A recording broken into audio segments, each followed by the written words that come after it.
This video is the biographical retrospective of Frida Kahlo. So first, I would like to start off by giving a little bit of background on who she really was and kind of what kind of person she was. She was a great and well-known Mexican artist.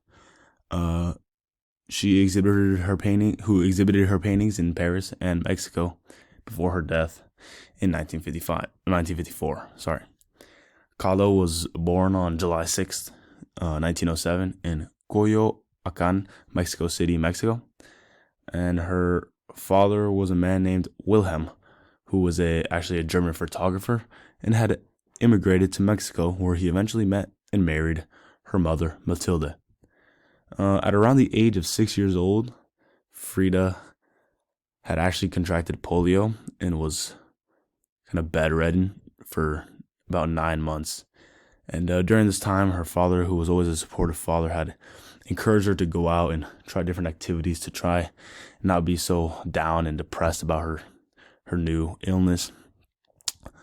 But later on in life, she finally got over that, and she enrolled at the National Preparatory School, where she became politically involved and actually a part of the Mexican Communist Party.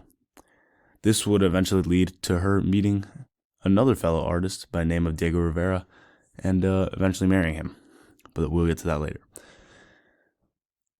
On September 17th, 1925, she was a part of a vehicular accident in which ended up with her being impaled by a steel handrail. It was during this time of injury that she began to paint, and she actually created her first painting, which wasn't much. It was just simply a self-portrait of her wearing a velvet dress, but it's kind of what kickstarted her career. Obviously, she continued to create paintings and work on her craft, kind of develop her career and grow as an artist. And eventually, 4 years later, in 1929, she married a fellow Mexican artist, Diego Rivera. However, they eventually divorced. It was after this divorce that we see the kind of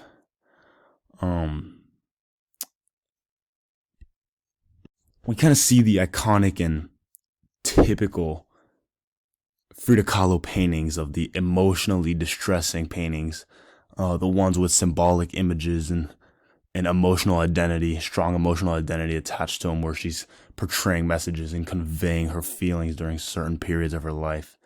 You know, it was really because of this divorce that we kind of got to see that. Obviously, she continued to create paintings, becoming a more prominent artist, right, with many commissions and exhibitions around the world. She was brought out to Paris for a commission. She was commissioned by the Mexican government at one point to paint 5 portraits of prominent Mexican icons and women, prominent women icons at the time. But eventually, she died on July 13th in 1954. And although she never claimed to be a surrealist and actually denied it throughout her lifetime, many critics and a majority of enjoyers of her art would kind of deny or contradict her claim that she was not a surrealist, that in fact she was a surrealist, kind of due to the illogical and dreamlike scenes that she would often depict in her artwork. Her last self-portrait, which was actually painted 5 years prior to her death, is called Diego y Yo, and it is a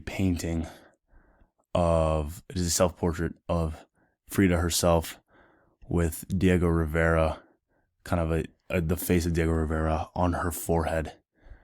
It kind of gives an eerie look, and Frida Kahlo has tears running down her eyes in this painting, and kind of gives you that kind of last